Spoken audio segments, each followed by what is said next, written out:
और मेरा परमेश्वर भी अपने उस धन के अनुसार जो महिमा सहित मसीह यीशु में है तुम्हारी हर एक घटी को पूरी करेगा। फिलिप्पियों 4:19। प्रिय भाइयों और बहनों, यदि आज आपके जीवन में आर्थिक तंगी है, घर में बरकत की कमी महसूस हो रही है, मेहनत के बाद भी सफलता नहीं मिल रही या भविष्य की चिंता आपके मन को परेशान कर रही है, तो सबसे पहले यह समझना आवश्यक है कि बाइबल हमें किसी जादुई मंत्र का वादा नहीं करती। परमेश्वर का वचन हमें यह सिखाता है कि जब हम विश्वास, आज्ञाकारिता, ईमानदारी और परमेश्वर पर भरोसे के साथ चलते हैं, तब वह हमारी आवश्यकताओं की पूर्ति करता है और हमें अपनी इच्छा के अनुसार आशीष देता है। इसलिए इस वचन को केवल सुनना ही नहीं, बल्कि अपने जीवन में अपनाना भी आवश्यक है। फिलिप्पियों 4:19 में प्रेरित पौलुस विश्वास के साथ कहता है कि परमेश्वर अपनी महिमा के धन के अनुसार अपने लोगों की हर आवश्यकता पूरी करेगा। इसका अर्थ यह नहीं कि हमें हर इच्छा तुरंत मिल जाएगी, बल्कि यह कि परमेश्वर हमारी वास्तविक जरूरतों को जानता है और उचित समय पर उनकी व्यवस्था करता है।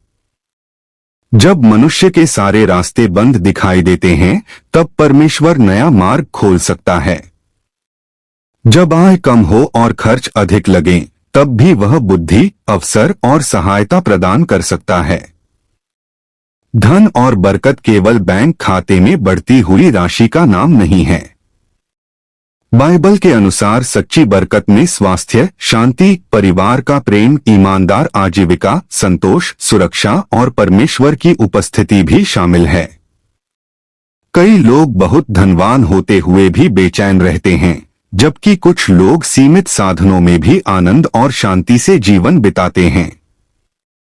इसलिए सबसे बड़ी बरकत परमेश्वर का साथ है। यदि आप चाहते हैं कि आपके जीवन में आर्थिक आशीष आए, तो अपने काम में पूरी निष्ठा रखें। आलस्य से दूर रहें, मेहनत करें, सत्य बोलें, बेईमानी से कमाई करने की इच्छा न रखें और हर परिस्थिति में परमेश्वर पर भरोसा रखें। बाइबल हमें सिखाती है कि जो व्यक्ति विश्वासयोग्य होता है, परमेश्वर उसे और अधिक जिम्मेदारियां सौंपता है। जो अपने छोटे कार्यों में भी ईमानदार रहता है, वह धीरे धीरे बड़ी आशीषों का अनुभव करता है। जब कभी धन की कमी महसूस हो, तब निराश होकर हार मत मानिए। परमेश्वर आपके संघर्षों को देख रहा है।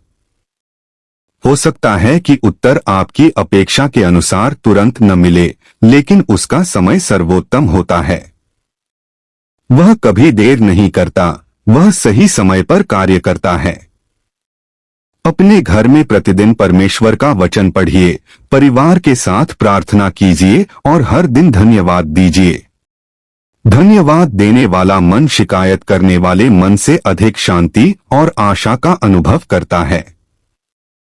जब हम परमेश्वर की छोटी छोटी आशीषों के लिए भी आभारी होते हैं, तब हमारा विश्वास और मजबूत होता है। याद रखिए, बरकत केवल पाने में नहीं, बल्कि बांटने में भी है। यदि परमेश्वर ने आपको कुछ दिया है, तो जरूरतमंदों की सहायता कीजिए। उदारता प्रेम का एक सुंदर रूप है और बाइबल उदारता की सराहना करती है। इसका अर्थ यह नहीं कि दान देने से धन की गारंटी मिलती है, बल्कि यह कि उदार हृदय परमेश्वर को प्रिय होता है। आज यदि आप कर्ज, बेरोजगारी, व्यापार में घाटे या आर्थिक कठिनाइयों से गुजर रहे हैं, तो हिम्मत मत हारिए। अपने कौशल को बढ़ाइए, ईमानदारी से प्रयास कीजिए, बुद्धिमानी से खर्च कीजिए और प्रार्थना में बने रहिए। परमेश्वर अक्सर हमारे लिए अवसरों के द्वार खोलता है, पर हमें भी उन अवसरों का उपयोग करने के लिए तैयार रहना होता है। इस वचन को बार बार पढ़िए और विश्वास के साथ कहिए, मेरा परमेश्वर मेरी हर आवश्यकता पूरी करेगा। मैं भय में नहीं, विश्वास में जीवन जीऊंगा। मैं मेहनत करूंगा, ईमानदारी से चलूंगा और परमेश्वर पर भरोसा रखूंगा। प्रिय भाइयों और बहनों, जब भी आप बाइबल के इन वचनों को सुनें, उन्हें केवल प्रेरणादायक शब्द न समझें, बल्कि उन्हें अपने जीवन में विश्वास के साथ अपनाने का प्रयास करें। परमेश्वर का वचन हमारे हृदय को बदलता है, हमारी सोच को नया करता है और हमें सही दिशा में चलना सिखाता है। कई बार हम केवल धन की प्रार्थना करते हैं, लेकिन परमेश्वर पहले हमें बुद्धि, धैर्य, सही निर्णय लेने की क्षमता और परिश्रम करने का सामर्थ्य देता है। यही वे आशीषें हैं जो लंबे समय में स्थिर उन्नति का आधार बनती हैं। जब इस्राएल के लोग जंगल में थे, तब परमेश्वर ने प्रतिदिन उनकी आवश्यकताओं की पूर्ति की। उसने उन्हें हर दिन उतना ही दिया जितना उस दिन के लिए आवश्यक था। इससे परमेश्वर ने उन्हें यह सिखाया कि वे हर दिन उस पर भरोसा करें। आज भी परमेश्वर चाहता है कि हम भविष्य के भय में डूबने के बजाय उसके वचनों पर विश्वास रखें। यदि आज आपके पास कम है तो निराश मत होइए। हो सकता है कि परमेश्वर आपको धैर्य, अनुशासन और विश्वास की शिक्षा दे रहा हो ताकि जब बड़ी आशीष आए तो आप उसे सही ढंग से संभाल सकें। याद रखिए, परमेश्वर केवल हमारी आर्थिक स्थिति नहीं देखता, वह हमारे हृदय को भी देखता है। यदि हमारा मन घमंड, लालच, ईर्ष्या या बेईमानी से भरा है तो हमें पहले अपने हृदय को बदलने की आवश्यकता है। लेकिन यदि हम सच्चाई, प्रेम, दया और विश्वास के साथ चलते हैं तो परमेश्वर हमारे जीवन को अपनी इच्छा के अनुसार मार्गदर्शन देता है। इसलिए प्रतिदिन परमेश्वर के वचन को पढ़िए, प्रार्थना कीजिए और अपने हर कार्य की शुरुआत प्रभु के नाम से कीजिए।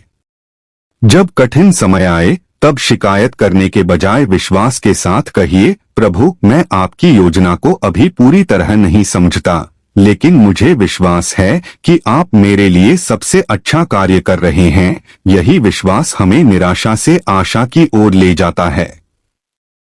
यह भी याद रखें कि बाइबल कहीं यह नहीं सिखाती कि केवल एक वचन सुन लेने से जीवन भर धन की कमी कभी नहीं होगी, बल्कि वह हमें यह सिखाती है कि परमेश्वर अपने लोगों की आवश्यकताओं की चिंता करता है, उन्हें बुद्धि देता है, परिश्रम का फल देता है और हर परिस्थिति में उनका साथ नहीं छोड़ता। इसलिए अपने विश्वास को किसी एक वचन को चमत्कारी सूत्र मानने के बजाय परमेश्वर के साथ प्रतिदिन के संबंध पर आधारित रखिए।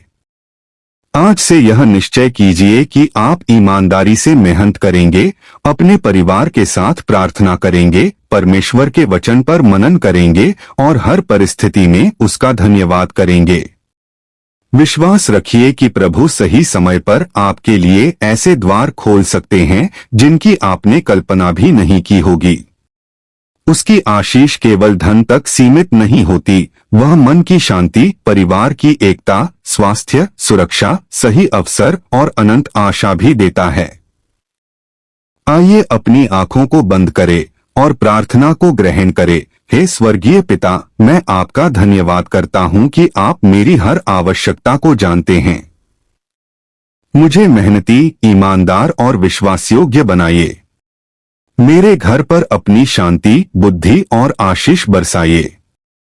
जहां कमी है वहां अपनी व्यवस्था कीजिए और मुझे ऐसा हृदय दीजिए जो हर परिस्थिति में आप पर भरोसा रखे। प्रभु, मेरे परिवार की रक्षा कीजिए और हमें आपकी इच्छा के अनुसार जीवन जीने की सामर्थ्य दीजिए। यीशु मसीह के नाम में प्रार्थना करता हूँ। आमीन।